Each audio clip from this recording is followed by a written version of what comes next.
మాలీవుడ్ ఇప్పుడు షేక్ అవుతుంది. ఒక్క సినిమా కేరళను కుదిపేస్తుంది. విడుదల ఆపేందుకు ప్రయత్నాలు జరుగుతున్నాయి. కోర్టుల్లో కేసులు పడ్డాయి. కట్ చేస్తే సెన్సార్ బోర్డు ఏ సర్టిఫికేట్తో రిలీజ్కు గ్రీన్ సిగ్నల్ ఇచ్చింది. అయినా దుమారం ఆగడం లేదు. ఈ సినిమాను ఎలా రన్ చేస్తారంటూ ప్రశ్నలు వస్తున్నాయి. ఇంతకీ ది కేరళ స్టోరీ మూవీ వివాదాలకు ఎందుకు కేంద్ర బిందువైంది?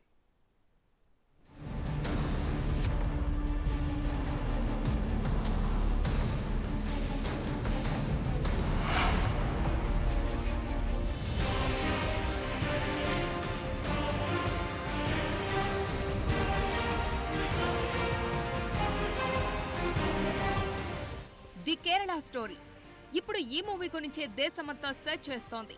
సినిమాలో ఏముందన్నది ట్రైలర్తో క్లారిటీ వచ్చేసింది. దీంతో అప్పటి నుంచి ఈ మూవీ చుట్టూ వివాదాలు చెలరేగుతున్నాయి. కేరళలో 32,000 మంది యువతులు అదృశ్యమయ్యారు. వారిని ఐసిస్ ఉగ్రవాద సంస్థ బలవంతంగా మతం మార్చేసి చిత్రహింసలకు గురిచేసిందన్న కథాంశంతో ఈ సినిమా రూపొందించారు. అయితే ఇష్యూ కాస్త రాజకీయ రంగు పులుముకుంది. అదే సమయంలో మతపరమైన విమర్శలు వస్తున్నాయి. నిజంగానే ది కేరళ స్టోరీ మత సంఘర్షణను సృష్టించేలా ఉందా?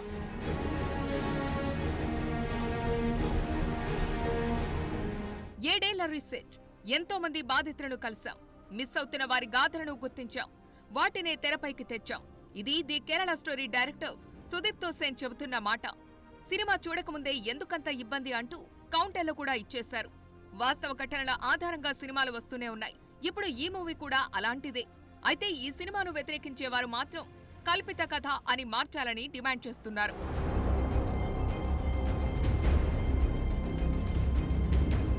వాస్తవం, కల్పితం, ఈ రెండింటి సంఘర్షణగా ఈ సినిమా ఇప్పుడు దేశంలో చర్చనీయాంశంగా మారిపోయింది. జనాలు కూడా వాస్తవ ఘటనలతో రూపొందించిన సినిమాలపై ఆసక్తిని పెంచుకుంటున్నారు. అయితే వాస్తవ ఘటననే ఇతివృత్తంగా తీసిన సినిమాల చుట్టూ వివాదాలు ముసురుకోవటం కూడా కొత్త కాదు. కానీ ది కేరళ స్టోరీపై మాత్రం వివాదం పెరిగి పెద్దదవుతోంది. మొన్నటికి మొన్న ది కాశ్మీరీ ఫైల్ సినిమా పైన ఇలాంటి వివాదాలే నడిచాయి. యూనివర్సిటీలో విద్యార్థులు గ్రూపులుగా విడిపోయారు. రచ్చ నడిచింది. కాశ్మీరీ పండితులు ఎలా బూచకొతకు గురయ్యారో ఆ మూవీలో డైరెక్టర్ వివేక్ అగ్నిహోత్రి చూపించారు. ఇప్పటికే ఆ మూవీ చుట్టూ వివాదం చల్లారలేదంటే పరిస్థితిని అర్థం చేసుకోవచ్చు. ఈలోపే ది కేరళ స్టోరీ కాంట్రవర్సీ తెరపైకి వచ్చింది.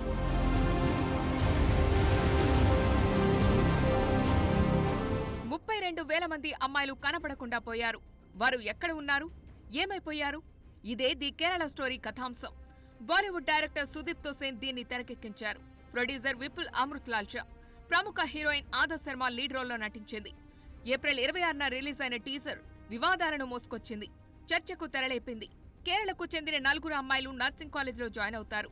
అక్కడ వారిని ట్రాప్ చేయడానికి ఐసిస్ ఉగ్రవాద సంస్థ ఎన్నో పథకాలు వేసి వారిని ఇస్లాం మతంలోకి మారుస్తోంది. అమ్మాయిలను ప్రేమ పేరుతో లొంగదీసుకుని వారిని పెళ్లి వరకు తీసుకొచ్చి పెళ్లి చేసుకునే సమయంలో వారి పేర్లు మార్చాలని చెప్పి వారిని బలవంతంగా మతం మార్చడం, పెళ్లి తర్వాత వారిని ఐసిస్ లో జాయిన్ చేస్తారు. ఇది కథాంశం. ఇందులో ఉగ్రవాద సంస్థ గురించే చెప్పామని, మతం ఎక్కడుందని ప్రశ్నిస్తున్నారు డైరెక్టర్ సుదీప్ తోసేన్. ఉగ్రవాదానికి మతం లేదంటూ క్లారిటీ ఇస్తున్నారు. 7 ఏళ్ల రీసెర్చ్ చేసి బాధితులతో మాట్లాడి సినిమా తీశానంటున్నారు. 32,000 ये नंबर इम्पोर्टेंट नहीं है. हाँ, हमने फिल्म ने बताया जरूर कि 32,000 क्या 32,000 से ज्यादा लड़की गायब हुई है. हमने ये नहीं बोला कि आईसीस पे चले गए, हमने बोला गायब हो गए, घर से छोड़ के चले गए. ये लड़कियां कहाँ है और कहाँ गया है, कब गया है, इसके लिए हमने एक आरटीआई भी फाइल किया था. हमें बोला गया था केरल पुलिस ने उसकी जवाब देंगे. हम आज भी वेट कर रहे हैं कि एग्जैक्ट नंबर क्या है वो ढूंढने के लिए. आज भी हम वेट कर रहे हैं. अगर आरटीआई है हमारे पास, अगर वो दे दे तो नंबर दे दूंगा. हमारी आंकड़ा क्या है और हमारी आंकड़े की सपोर्ट क्या है वो मुझे लगता है वो फिल्म देखने के बाद ही आप लोग जाने तो अच्छा है. मैं इन लड़कियों से पिछले 7 साल से मिल रहा हूँ. पहला केस हुआ था जो सबसे ज़्यादा नेशनल अट्रैक्शन हुआ था, उसका अथीरा केस, अथीरा हादिया केस, जहाँ पे एक लड़की not only she converted and reconverted, जब वो घर पहुँचती है देखती है उसका घर जला दिया गया था. ये एक इतना ह्यूमैनिटेरियन इशू था, तो मैंने वो डिसाइड किया था कि ये घटना देखने के लिए मुझे जाना है. कोची से एक दूर एक गांव में 10-12 लड़की रहती थी जो कन्वर्ट हो गया था, सीरिया जाने वाले थे, लेकिन लास्ट मोमेंट पे वापस आ गए. ఈ సినిమా చేయకముందు బాధితులతో మాట్లాడామని, రీసెర్చ్ చేసిన తర్వాతే మూవీ పట్టాలెక్కిందంటున్నారు హీరోయిన్ ఆదా శర్మ. సినిమా చూశాక కన్నీళ్లు వస్తాయంటున్నారు. ఎంతమంది మిస్ అయ్యారు, ఏం జరిగిందన్న విషయాలను పక్కన పెట్టాలంటున్నారు. बहुत ही डरावनी कहानी है that girls are going missing and और भी डरावना है कि लोग आई डोंट नो जो भी लोग इसे लाइक प्रोपेगेंडा कह रहे हैं या नंबर डिस्कस कर रहे हैं. आई कांट बिलीव कि पहले हम लोग नंबर जस्टिफिकेशन दे रहे हैं और फिर हम लोग कह रहे हैं कि लड़कियां मिस हुई है. Instead of it being the opposite होना चाहिए कि हम लोग पहले डिस्कस कर रहे हैं कि लड़कियां मिसिंग है and then you discuss the numbers. కేరళలో మత మార్పిళ్లపై సరైన ఆధారాలు ఉన్నాయంటున్నారు the Kerala story producer Vipul Amritlal Shah. Numbers విషయాన్ని పక్కన పెట్టి సమస్యకు అడ్డుకట్ట వేయటంపై ఫోకస్ పెట్టాలంటున్నారు. తమ మూవీ ఎవరిని ఇబ్బంది పెట్టేందుకు కాదంటున్నారు. और इसीलिए ये फिल्म बनाने का मैंने निर्णय उसी दिन ले लिया था. इस पे कहना है क्या हो रहा है कि ये 32,000 के आंकड़े के आसपास हम इस पूरे मामले की जो गहराई है उसमें उसको छोटा कर रहे हैं. आंकड़ा क्या फ़र्क पड़ता है, 32,000 नहीं होगा और 31,700 होगा तो क्या इसकी गंभीरता कम हो जाएगी? गंभीरता तो वही रहेगी. मैं तो कहता हूं कि क्या अगर 100 लड़कियां भी हों तो क्या ये गंभीरता कम है? ये बहुत गंभीर विषय है और इसलिए इसके बारे में बात करते वक्त हम इन लड़कियों के पेन की बात करें, हम इन लड़कियों के दुख की बात करें, उनके ऊपर क्या हो रहा है उसकी बात करें. आंकड़े जो हैं वो एक डिबेट का विषय, उसको छोड़ देते हैं, पर पहले इस विषय को तो पकड़ें. టీజర్ నుంచే వివాదాలకు కేంద్ర బిందువు అవటం వెనుక కొన్ని కారణాలు ఉన్నాయి. 32,000 మంది మిస్సింగ్ అయిన విషయాన్ని కొంతమంది మాజీ ముఖ్యమంత్రికి చెప్పటం వారు పట్టించుకోలేదని ట్రైలర్లో చెప్పుకొచ్చారు. ఇలాగే చేస్తే కేరళ ఇస్లామిక్ స్టేట్ గా మారిపోతుందంటూ ఒక జర్నలిస్ట్ చెప్పడాన్ని చూపించారు. అది కాస్త రాజకీయ దుమారానికి కారణమైంది. అసలు ఇలాంటి ఘటనలు కేరళలో జరగలేదని యూడీఎఫ్ ఎల్డీఎఫ్ నేతలు చెప్పుకొస్తున్నారు. సమాజంలో విషం చిమ్మేందుకు భావ ప్రకటన స్వేచ్ఛ ఒక లైసెన్స్ కాదంటున్నారు నేతలు.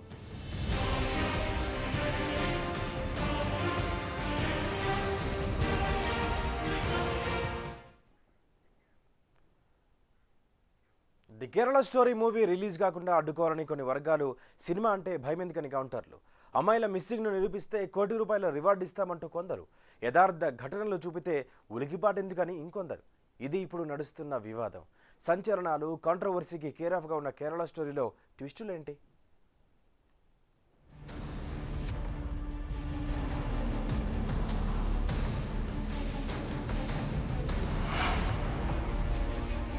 కేరళ స్టోరీ కాంట్రవర్సీ ఇప్పుడు అన్ని రాష్ట్రాలపై ఎఫెక్ట్ చూపుతోంది. అసలు ఈ సినిమాలో ఏముంది, విడుదల చేయొద్దని ప్రజలే స్వచ్ఛందంగా బహిష్కరించాలంటూ పిలుపునిస్తున్నారంటే ఏదో అలజడి రేపే విషయం ఉందా అన్నది చర్చనీయాంశమవుతోంది. ది కేరళ స్టోరీ మత సామరస్యాన్ని దెబ్బతీస్తోందని, ఇలాంటి సినిమాను రిలీజ్ చేయొద్దంటూ కేరళలో అధికార కొన్ని విపక్ష పార్టీలు డిమాండ్ చేస్తున్నాయి. ఈ మూవీపై కేరళ సీఎం పినరయి విజయన్ ఘాటుగా రియాక్ట్ అయ్యారు. రాష్ట్రాన్ని మత తీవ్రవాద కేంద్రంగా చిత్రీకరించే దుష్ప్రచారం చేస్తున్నారంటూ ఫైర్ అయ్యారు. అలాంటి రాజకీయాలు కేరళలో పనిచేయమంటున్నారు. రాష్ట్రాల మతపరమైన విభజన, విద్వేషాన్ని ప్రచారం చేసే ఉద్దేశంతోనే ఈ సినిమా తీసినట్టు అర్థమవుతోందంటున్నారు విజయన్. లవ్ జిహాదీ అంశాన్ని దర్యాప్తు సంస్థలు, కోర్టులు, హోంశాఖ తిరస్కరించినా కేరళను ప్రపంచం ముందు అవమానించేందుకే మరోసారి దీని తెరపైకి తీసుకొచ్చారంటున్నారు. ది కేరళ స్టోరీ మూవీపై కేరళ కాంగ్రెస్ నేతలు తీవ్రస్థాయిలో వ్యతిరేకిస్తున్నారు. సమాజంలో విషం చిమ్మేందుకు భావ ప్రకటన స్వేచ్ఛ ఓ లైసెన్స్ కాదంటూ ఫైర్ అవుతున్నారు. రాష్ట్రంలో ఈ మూవీ విడుదలకు అనుమతి ఇవ్వకూడదని కాంగ్రెస్, డీవైఎఫ్ఐ, ఇండియన్ యూనియన్ ముస్లిం లీగ్ వంటి సంస్థలు డిమాండ్ చేస్తున్నాయి. కాంగ్రెస్ సీనియర్ నేత శశి థరూర్ కూడా ఈ ఆరోపణలను కొట్టిపారేశారు. 32,000 మంది అమ్మాయిలు మిస్ అయ్యారని నిరూపిస్తే ₹1 కోటి రివార్డు ఇస్తారంటూ ప్రకటించారు. అటు ఐయుఎంఎల్ కూడా ₹1 కోటి రివార్డు ఇస్తామంటోంది. అంతర్జాతీయ స్థాయిలో కేరళను అవమానించే రీతిలో ఈ సినిమా ఉందని కాంగ్రెస్ సీనియర్ నేత వీడి సతీష్ అంటున్నారు. మత విశ్వాసాలను దెబ్బతీసేందుకు ఓ వర్గం యత్నిస్తోందని ఐయుఎంఎల్ జాతీయ కార్యదర్శి పీకే ఫిరోజ్ మండిపడుతున్నారు.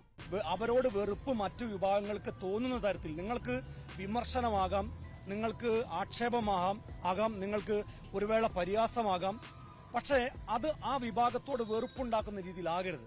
പക്ഷെ ഈ സിനിമ ഇപ്പോൾ അറിഞ്ഞിടത്തോളം, അവരുടെ പരസ്യങ്ങളിൽ, അവരുടെ പ്രതികരണങ്ങളിൽ നമ്മൾ കണ്ടിടത്തോളം അത് മുസ്ലിങ്ങളോട്, പ്രത്യേകിച്ച് കേരളത്തോട് തന്നെ, കാരണം കേരളത്തിൽ നിന്ന് 32,000 ആളുകൾ കൊണ്ടുപോയി എന്ന് പറഞ്ഞാൽ കേരളത്തിലെ പെൺകുട്ടികൾക്ക് അത് അപമാനമാണ്. ഒരു പഞ്ചായത്തിൽ നിന്ന് 30 ആളുകളെങ്കിലും അങ്ങനെ പോയാലേ 32,000 ആളുകളാവുള്ളൂ. അത് കേരളങ്ങളെ അപമാനിക്കുന്നതാണ്, പെൺകുട്ടികളെ അപമാനിക്കുന്നതാണ്. അതുകൊണ്ടാണ് ഇത് സിനിമ അല്ല, അത് నిరోధించണമെന്ന് ഞങ്ങൾ ఆవిష్యపడుతున్నాం. ఈ సినిమాను ప్రధాన రాజకీయ పార్టీలు వ్యతిరేకిస్తుంటే సిఏఎస్ఏ వంటి క్రైస్తవ సంఘాలు మాత్రం రిలీజ్ కు మద్దతు తెలుపుతున్నాయి. లవ్ జిహాద్ కు చిన్న భిన్నమైన ఎన్నో కేరళ కుటుంబాల కథను ఇది ఆవిష్కరిస్తుందని సిఐఎస్ఏ చెబుతోంది. అటు Kerala BJP chief K Surendran మూవీని వ్యతిరేకిస్తున్న వారిని తీవ్రస్థాయిలో టార్గెట్ చేస్తున్నారు. ఇటీవలే మోదీపై బీబీసీ చేసిన డాక్యుమెంటరీని ప్రదర్శించారని, ఇప్పుడు కేరళ స్టోరీ స్క్రీనింగ్ చేస్తే ఉలికిపాటు ఎందుకంటూ ప్రశ్నిస్తున్నారు. సెలెక్టివ్ గా భావ ప్రకటన స్వేచ్ఛ, సెలెక్టివ్ గా సెక్యులరిజం కేరళలో నడవాలని అధికార సిపిఎం చూస్తోందంటున్నారు. నన్స్ పై వచ్చిన కక్కుకాలి సినిమాను బ్యాన్ చేయాలని ఎందుకు కోరలేదంటూ ప్రశ్నిస్తున్నారు.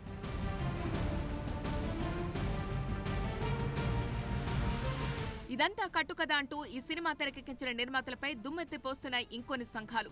ఇలాంటి సినిమాలు కేరళ మత సామరస్యాన్ని దెబ్బతీస్తాయంటున్నారు. ఈ వివాదం ఇలా నడుస్తుండగా ఈ నెల 2న ఢిల్లీలోని జవహర్లాల్ నెహ్రూ యూనివర్సిటీలో ఈ సినిమాను విద్యార్థి సంఘం ఏబీవీపీ ఆధ్వర్యంలో ప్రదర్శించారు. దీనిపై వామపక్ష విద్యార్థి సంఘం ఎస్ఎఫ్ఐ తీవ్ర అభ్యంతరం తెలిపింది. ఈ మూవీ స్క్రీనింగ్ కు డైరెక్టర్ సుదీప్ తోసేన్, నటి ఆదా శర్మ హాజరయ్యారు. మూవీ ప్రదర్శించిన తర్వాత విద్యార్థులతో మాట్లాడారు. ది కేరళ స్టోరీ సినిమాకు సెన్సార్ బోర్డు ఏ సర్టిఫికెట్ జారీ చేసింది. 10 సీన్స్ కట్ తో ఓకే చేసింది. एक्चुअली क्या है, पिछले 7 साल से मैं इसके ऊपर रिसर्च कर रहा था. पुराने यादें बहुत अच्छा लगता है याद करने के लिए, लेकिन जब मैं केरला में काम कर रहा था तो बहुत ज़्यादा सुखद एक्सपीरियंस नहीं था, क्योंकि हमारे ऊपर अटैक हुआ था. फिर उसके बाद हमें आधी रात को पैदल चला जान बचाने के लिए, ऐसा कुछ बहुत कुछ हुआ. लेकिन अभी हैप्पी मेमोरी लेके जाना चाहता हूँ, इसलिए कि हमने बहुत सारे मुद्दे, तो आपने देखा बहुत सारे मुद्दे हमने ट्रैवल किए. ये एक इंटरनेशनल साजिश की हिस्सा जो केरल एक उसका फाउंडेशन दे रहा था, लेकिन हमने 3 लड़की की कहानी बताई, जिनमें से एक लड़की अभी भी जिंदा है. She is right now in Afghanistan jail, जो हमारी फिल्म में आदा ने वो कैरेक्टर की है, शालिनी. दूसरी लड़की जो जिसके नाम थी गीतांजलि, उसका नाम हमें बदलना पड़ा. आज भी उसकी माँ बाप एक कोईकोर की एक छोटा सा गांव में अपने बेटी की, उनको लगता है कि एक दिन उनको जो जिन लोगों ने उनको मार दिया है उन लोगों के खिलाफ कोई विचार होगा, उनको जस्टिस मिलेगा. आई थिंक किसी को भी ड्रग करना और उसे मैनिपुलेट करना ड्रग करने के बाद, और पैसे के लिए किसी को झूठा प्यार करना बहुत गलत बात है, चाहे वो केरला में हो या यूके में हो या किधर भी हो. तो बहुत आप बड़ी केरला में रहती हैं तो ये सब कुछ तो आपने पहले से भी देखा होगा, कुछ ना कुछ आपको जरूर कॉलेज लाइफ नहीं, मैं एक्चुअली बॉम्बे में पली बड़ी हूँ. केरला मेरा नेटिव प्लेस है, तो मेरे रिलेटिव्स रहते हैं वहाँ पे. पर जो केरला मैं जाती हूँ, मैं अपने आंट के घर जाती हूँ, तो वहाँ पे वो सपोज एग्जैक्टली वो जगह पे शायद ये नहीं हो रहा है, पर ऐसे नहीं है कि अलग अलग जगह पे नहीं हो रहा है. तो it is a serious issue and I am glad कि हमारी फिल्म से हम लोग अवेयरनेस स्प्रेड करेंगे. किसी दोस्त ने आपको इस तरह का कुछ फीडबैक दिया हो, कोई ऐसा फैक्ट आपके सामने आया हो? दोस्त नहीं, पर दादा ने 7 साल के लिए रिसर्च किया और वी मेट द विक्टिम्स. जो आपने देखा फिल्म में, वो लड़कियों से who went through this in real life, हम लोग मिले उनसे और उनकी एक्सपीरियंसेस सुने. तो కేరళ స్టోరీ చిత్రాన్ని థియేటర్లోనూ ఓటీటీ వేదికలపై విడుదల చేయకుండా central board of film certification ఆదేశించారంటూ జమైత్ ఉలామా ఈ హింద్ అనే సంఘ సభ్యులు సుప్రీంకోర్టును ఆశ్రయించారు. ఈ మూవీ సమాజంలో విభజన తీసుకొచ్చేలా ఉందంటూ ఆరోపించారు. విడుదలపై స్టే ఇవ్వాలంటూ కోరారు. అలాగే ప్రస్తుతం ఇంటర్నెట్లో అందుబాటులో ఉన్న సినిమా ట్రైలర్ను కూడా తొలగించాలని పిటిషన్లో పేర్కొన్నారు. అయితే అంతకుముందు ఇదే అంశంపై దాఖలైన మరో పిటిషన్ను సుప్రీంకోర్టు ధర్మాసనం కొట్టివేసింది. అటు కేరళ హైకోర్టు కూడా ఈ మూవీ రిలీజ్ కాకుండా తాము ఆదేశాలు ఇవ్వలేమని క్లారిటీ ఇచ్చింది. అదే సమయంలో అఫిడవిట్ దాఖలు చేయాలని కేంద్రాన్ని సిబిఎఫ్సికి ఆదేశించింది. ఇది యథార్థ కథ కాదు, కేవలం కల్పిత కథ అని ప్రకటన ప్రదర్శించారని పిటిషనర్ కోరినా కోర్టులు ఒప్పుకోలేదు. కొందరు తీస్తే ఆమోదించారంటారు, ఇంకొందరు తీస్తే బ్యాన్ చేయాలంటాం కరెక్ట్ కాదంటున్నారు బీజేపీ నేత మారుస్ తివారీ. విషయం సినిమా గురించి కాదని, అమ్మాయిల మిస్సింగ్ పై ఎందుకు దర్యాప్తు చేయలేకపోతున్నారని కేరళ సీఎంను ప్రశ్నిస్తున్నారు. जब दूसरे बोलेंगे तो अभिव्यक्ति की स्वतंत्रता का अधिकार आ जाता है, और जब इनके खिलाफ बोला जाता है तो फिल्म के खिलाफ भी टिप्पणी करते हैं, उसको बैन करने की बात करते हैं. मेरा मानना है किसी भी घटना से कोई स्टेट इसलिए नहीं बदनाम हो जाता है कि उसकी यहाँ ये घटना घटी कैसे है. स्टेट तब बदनाम होता है जब ये होता है कि ये घटना घट रही है, उसका रोका क्यों नहीं गया, लॉ एंड ऑर्डर काम क्यों नहीं कर रहा है, भेदभावपूर्ण कार्रवाई क्यों हो रही है, स्पेशली किसी रिलीजन के लोगों को देख करके, आरएसएस के लोगों को देख करके, कोई बीजेपी समर्थक देख करके, या जो आपकी बात नहीं मानते विचारधारा, उसको मौत के घाट उतारना, नृशंस हत्याएं करना, इसका ध्यान करें मुख्यमंत्री जी। फिल्म तो बनाने वाला खुद जिम्मेदार होता है, वो क्या बना रहा है, क्या दिखा रहा है। और इस देश में ऐसी सारी बातें होती हैं जो कई बार उनको बुरी लगती हैं, जो इस पूरे बैड पक्ष के पीछे खड़े होते हैं। దేశంలో మతాల మధ్య వివాదం సృష్టించి లబ్ధి పొందాలని చూస్తున్నారని, ఇకపై వాటిని నమ్మేందుకు దేశ ప్రజలు సిద్ధంగా లేరని మహారాష్ట్ర కాంగ్రెస్ చీఫ్ నానా పటోలే అంటున్నారు. राज्य की सरकार ने उसको शासकीय प्रोग्राम बनाया और वहाँ पे हिंदू संप्रदाय को धूप में तड़पा कर मारा है, हत्याकांड किया है। तो क्या इसका भी पिक्चर बनाए हो? अगर हिंदुओं की बात करते हो तो ये वो हिंदू ही थे। अप्पा साहब धर्माधिकारी जी के जो संप्रदाय है वो भी हिंदू थे, तो उनको धूप में तड़पा कर मारा है। तो तुम कौन से हिंदू की बात करते हो? देश में हिंदू और मुसलमान, ईसाई इस तरह का बौद्ध ऐसा विवाद बनाकर देश की जनता को कितने बार गुमराह करोगे? अब देश की जनता गुमराह नहीं होगी। ఒక సినిమా వస్తుంటే దాన్ని చూసి ఆ తర్వాత స్పందించారంటున్నారు బీజేపీ నేతలు. సినిమాను సినిమా మాదిరిగానే చూడాలంటున్నారు. ఓటు బ్యాంకును దృష్టిలో పెట్టుకునే ఈ మూవీపై అభ్యంతరాలు చెబుతున్నారన్నారు. మైనారిటీల అభివృద్ధి కోసం ఏ పని చేయని వారు ఇప్పుడు ఈ సినిమాపై దుమ్మెత్తి పోస్తున్నారంటున్నారు. जिसके आधार पे वो अपने वोट बैंक को, जो तुष्टीकरण की पैमाना वाला उनका वोट बैंक है, अल्पसंख्यक वर्ग का मुस्लिम समुदाय, उसको साधने के लिए वो इस तरह की गंदी राजनीति करते हैं। उन्हें अगर एक फिल्म आई है तो उसको देखें, समझें, फिल्म को फिल्म की तरह लें। फिल्म को रिलेट वो इसलिए कर रहे हैं केरल फाइल्स को, केरल स्टोरी को, कि उसमें कहीं ना कहीं वो वोट बैंक सामने आ रहा है, जबकि उस वोट बैंक का जो पूरा किरदार है वो भी इन विपक्ष के लीडर पे अब यकीन नहीं कर रहा है. ది కేరళ స్టోరీ కేరళలో అలజడులు సృష్టిస్తుండటంతో ఆ వివాదాలు తమిళనాడుకు కూడా పాకే ప్రమాదం ఉందని నిఘా వర్గాలు గుర్తించాయి. ఈ సినిమాను తమిళనాడులో బ్యాన్ చేయాలని ఇప్పటికే కొన్ని సంఘాలు అక్కడి ప్రభుత్వాన్ని కోరాయి. అయితే మూవీ విడుదలపై ఎలాంటి నిషేధం విధించలేదు. తమిళనాడులో నిరసనలు జరిగే అవకాశం ఉందని గుర్తించారు. దీంతో హై అలర్ట్ ప్రకటించారు.